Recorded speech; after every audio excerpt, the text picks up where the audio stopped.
Good afternoon, this is Chandra Easton here from Living in Light, starastrologyhealing.com, speaking to you this afternoon about the esoteric nature of the sign of Capricorn. The sun moves into Capricorn around about the 21st of December each year, could be a couple of days either side, and it stays there until around about the 20th of January, early in the new year. This is part of a series of talks on the esoteric nature of the different signs of the zodiac. Capricorn's extremely important because it's known as one of the great gates, or the two great gates. And the two great gates in the zodiac are Cancer and Capricorn. And Cancer is the gate that leads us through the lower way, where you'll just have to listen to the teaching on the sign of Cancer to understand the implications of that. But it's a point of return where we need to complete matters from the past and continue on with our earthly experiences. Whereas the opposite sign of the zodiac, Capricorn, is the entrance onto the path of initiation through this, what is referred to as the higher gate. Yes, so in this teaching, and of course there is a connection between the higher gate and the more evolved souls who assist and support humanity in our evolution, and there's a connection also to the Great Bear, the constellation, the Great Bear. In this talk this afternoon, I'll be talking about the solstice, and the solstice is when the sun enters into Capricorn. In the southern hemisphere, of course, this is the winter solstice. It's generally a few days before Christmas. But beg your pardon, in the northern hemisphere, it's the winter solstice. In the southern hemisphere, it's the summer solstice. I'll be speaking about the spiritual path and the unique role that Capricorn has on the path. I'll be talking to you a little bit about the rulers of the sign of Capricorn, the keynotes, the themes, and finally the Greek myth, Labour the 10th. Capricorn's one of the earth signs, and it's a cardinal earth sign.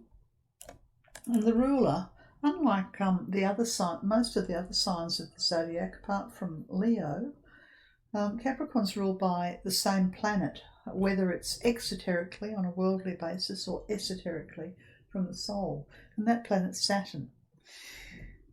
And I think the reason for this is that we are bound to our earthly experiences by the planet Saturn. It's got a connection to our karma.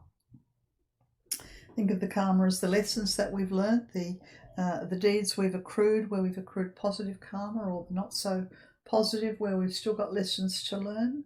And until we've resolved and learnt all of our lessons and shared all of our gifts, then we are bound to, we're compelled to come back incarnation after incarnation upon the earth. We're literally held within the thrall of matter by the planet Saturn. Saturn's the planet that the last planet that we can see with the naked eye, and we can't see past Saturn to Chiron, the planetoid, or Uranus, or Neptune, or Pluto, or whatever else is beyond. So Saturn has that capacity to define the boundaries of the world that we live upon. And once we've neutralised our Saturn, learned our lessons, found peace and are no longer bound by old karma or indeed creating new karma, then we would move to the group ruler, Venus. But that's beyond the scope of this talk. So let's begin. And talk a little bit now about the sign of Capricorn. It's a very mysterious sign, even though its drawn's mysterious. It's a portal, it's a doorway, it's an entry point, and in fact it is the commencement of the path proper. Well, not the path proper, the path of initiation. Just to explain from an esoteric point of view, we grow in spiritual stature according to the effort that we put in, and this takes lifetimes. And the growth can be described as a series of expansions into greater consciousness, awareness, light and service. And the path of initiation, even though it starts with the sign of Leo, that's the first initiation, and we progress through the sign of Scorpio, we actually arrive at the path of initiation. This is the third initiation, the part of the path where the soul begins to have visible impact in the world. Up until that third initiation, our soul is in the process of trying to overhaul and redeem aspects of ourselves. And yes, we can do some good work in the world, but by and large there's still a lot that needs to be purified and redeemed before we can be living in our soul light. So the process of more visibly living in our soul light commences through the sign of Capricorn at the third initiation, also known as the initiation or the expansion of transfiguration. Simply put, we begin to have greater responsibility for group work. Capricorn is associated with goats. Whether that's a land goat or a sea goat is debatable.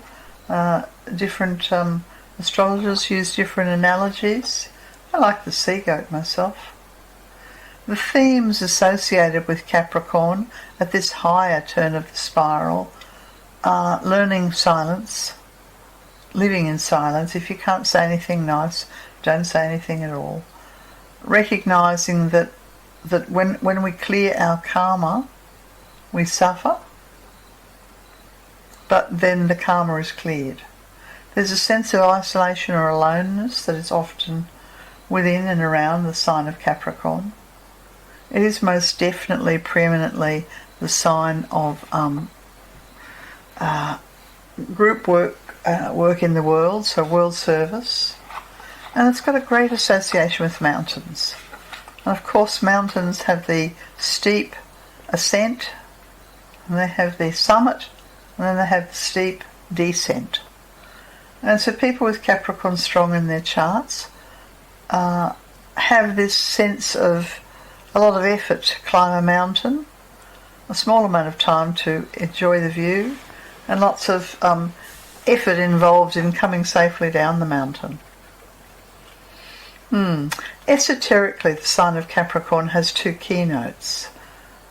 Well, I beg your pardon, exoterically there is one keynote and esoterically there is another. So when we are utilising the energy of Capricorn from the personality's perspective, then the phrase that goes with this is, let ambition rule and the door stands wide. Let ambition rule and the door stands wide. Well, suppose this is worldly ambition, yeah? And the door, maybe this is the door into the personal life, the material life, but the spiritual door is not open.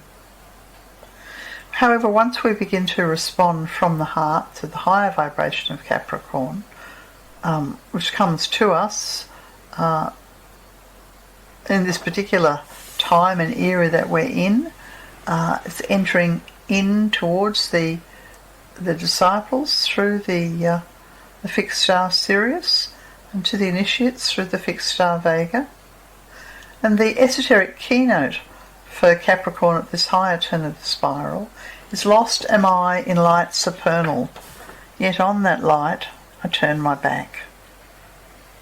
Lost am I in light supernal, yet on that light I turn my back.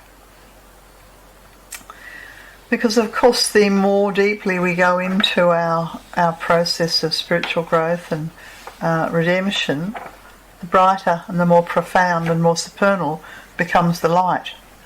And yet that's not the purpose of it, that's a subsidiary side effect. The purpose of spiritual growth and spiritual effort is to be able to create a pathway to bring others with you. So on that light one must turn one's back and go back towards humanity, towards the world, and to assist those who are lost or suffering. There are 3 constellations connected to Capricorn. One's called Sagitta. Nothing to do with Sagittarius, but I don't know. I guess it must be on some level. But the arrow that comes through the constellation of Sagitta is thought to have come from the heart of the cosmos to pierce the heart of the spiritual disciple.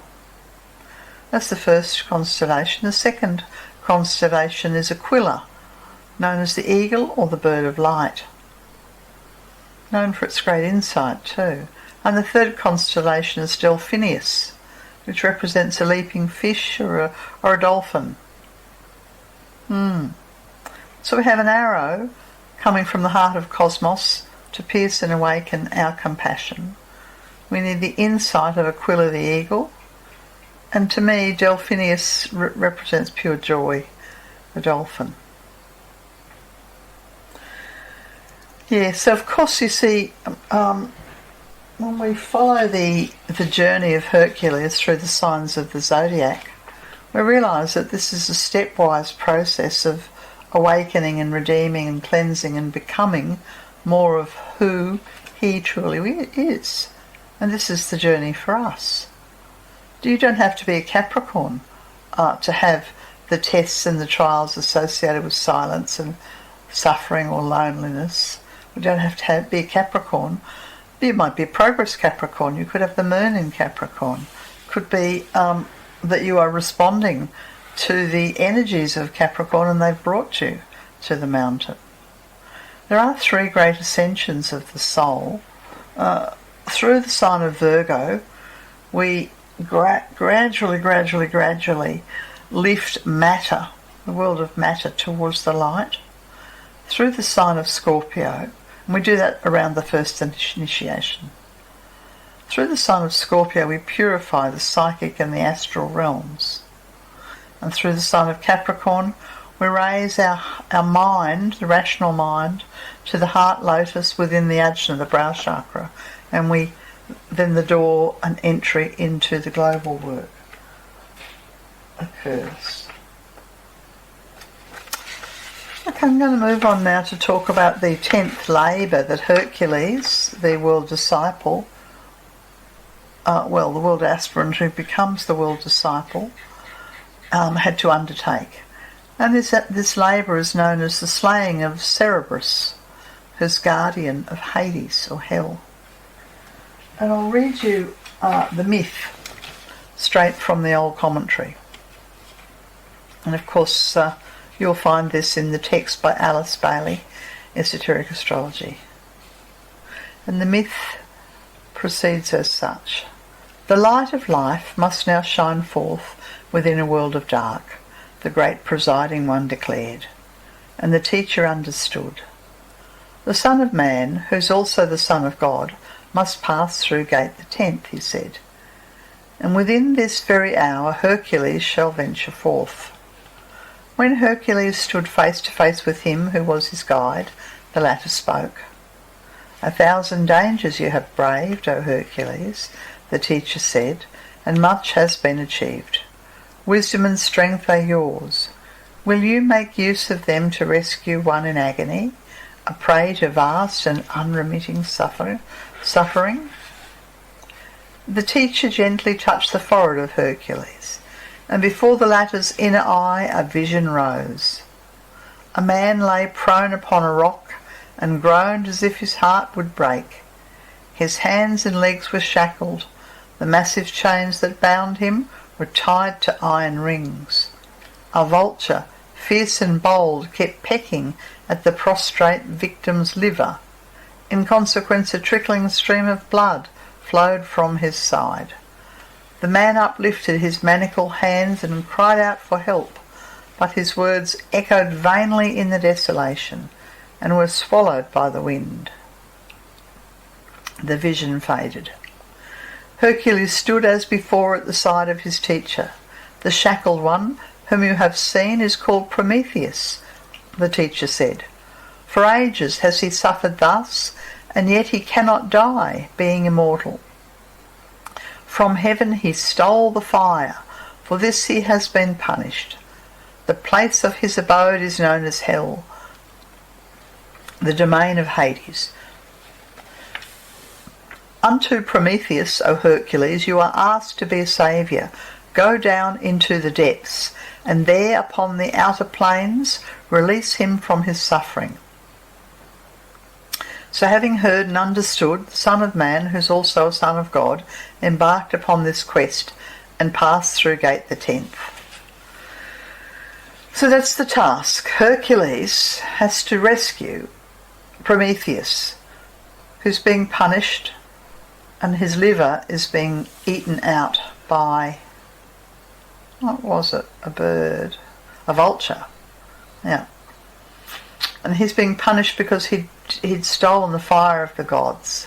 So Hercules has to go down into Hades, down into hell, to release the suffering. So he goes down. Now we are told in the story that he's not alone. He feels alone, but in fact he has two guides with him. Athena, one of the Holy Mothers, and Hermes, who holds wisdom. And he comes at length upon a dark envenomed river called the Styx. This is the river that the souls of the deceased must cross. And an obelisk or a penny has to be paid to Charon, the ferryman, that he might take them to the other side. Well, the sombre visitor from Earth frightened Charon, and so he forgot the fee and he ferried the stranger across. And Hercules at last had entered Hades, a dim and misty region where the shades, you could think of that as the ghosts, or better said the shells of those departed, flitted by. When Hercules perceived Medusa, her hair was entwined with hissing snakes. He seized his sword and thrust at her, but struck naught save empty air. I find that an interesting image because it's not that long ago that Hercules had to deal with the sign of the snake, the sign of the Scorpio. Anyway, he's going on through the labyrinthine paths, threading his way until he comes to the court of the king who rules the underworld, Hades. The latter, grim and stern, with threatening mien, sat stiffly on his jet-black throne as Hercules approached. So who would be the court of the king who rules the underworld? Seems to me this is the accumulated ego, the dweller. And the king says, "What seek you, a living mortal, in my realm?" Hades demands. Hercules says, "I seek to free Prometheus." But then he notices the path is guarded by the monster Cerberus, a dog with 3 great heads, each of which has serpents coiled about it. And Hades replied, "If you can conquer him with your bare hands, a feat that no one has yet performed, you may unbind the suffering Prometheus." So he's been given a very specific task. He's had to go down into hell, had to cross the river of the ghosts, have conversation with Hades, I think of that as the dweller on the threshold. He's been told that there's a 3-headed dog blocking the path. And despite all of this, he has to, with his bare hands, free Prometheus from his suffering. This is the task before us. We have to go down into the depths of our darkness, our unconscious, things that have been buried for whatever reason, from the past lives, from the family history, from the childhood, whatever. We have to confront the very face of darkness, the king of darkness, the dweller. We've got to look out for Medusa, who's there with serpents in the hair, all kinds of tests, trials and tribulations, physical, emotional and mental. Anyway, on Hercules goes, and pretty soon he sees the triple-headed dog and hears its piercing bark, and it's snarling and it attacks him. It's interesting, because I've always realised that our dweller, the accumulated history of our personal self, the unredeemed personal self, has 3 streams or 3 faces to it. And this would be 3 different streams according to the different incarnations one has had. Anyway, Hercules grasps the primary throat of Cerberus and holds it in a vice-like grip. Now, somewhere I was reading that the 3, I can't remember where it was now, the 3 heads represent 3 different things. I think the first head represents sensation, the second represents desire, and the third represents, I think, the power of the mind. So it's the second head, the desire head, that has to be gripped and held while the ego, the monster, thrashes about. And eventually Hercules masters it. And so the task is done. And then he finds Prometheus upon a slab of stone, and he breaks the chains and sets the sufferer free. Interesting, this labour, because he's not doing something for himself. I think this is the first of the labours of Hercules where the task is to liberate and free another, just for the greater good. And then he retraces his steps the way he's come, and once again enters back into the world of the living things, where he finds his teacher. So he's gone down into the depths, and then had to come back out again. So this going down and coming up, this is sort of very mountain-like, almost in reverse. And the teacher says to him, "The light now shines within the world of dark.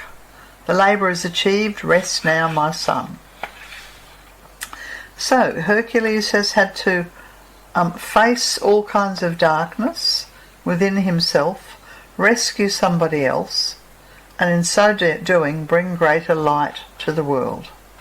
This is the task that you and I have before us around this Capricorn time of the year, as we've just passed the Christmas festival, and here I am between the Christmas festival and the New Year festival. We are moving through the sign of Capricorn, and humanity need to bring greater light into our daily living, into the world.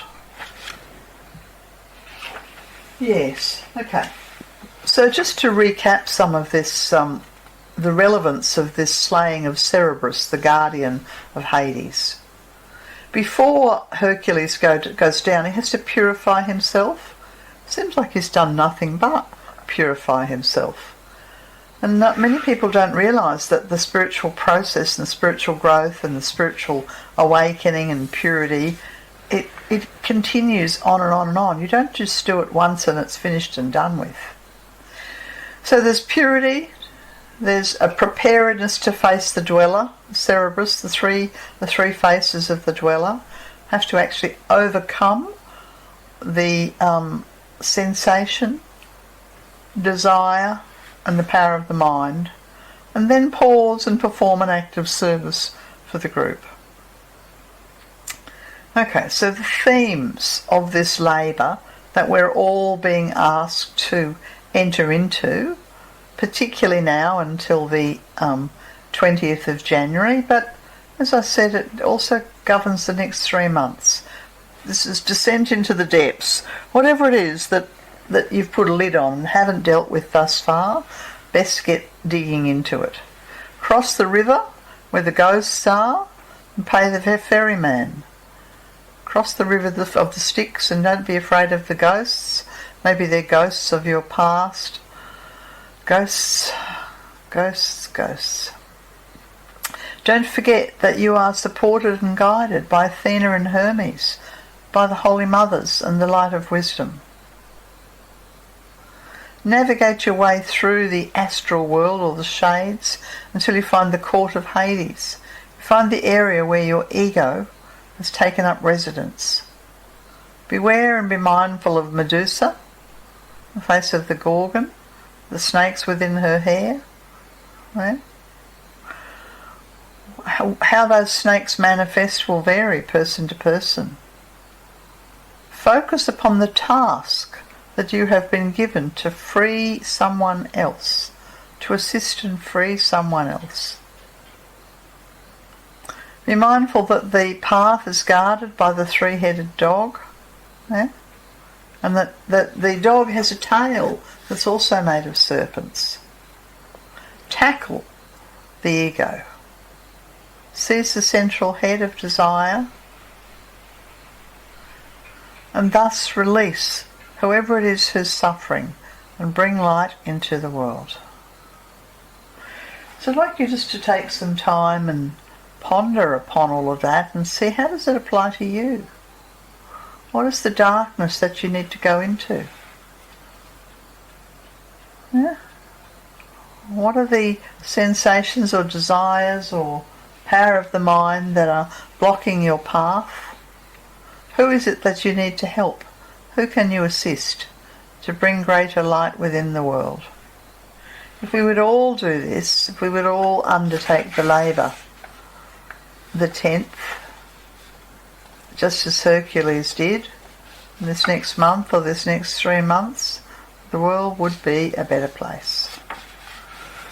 Okay, I think that's all that I'm going to say about that. I hope you're having a wonderful festival season and looking forward with joy in your heart to the year to come. This has been Chandra Easton from Star Astrology Healing, Living in Light.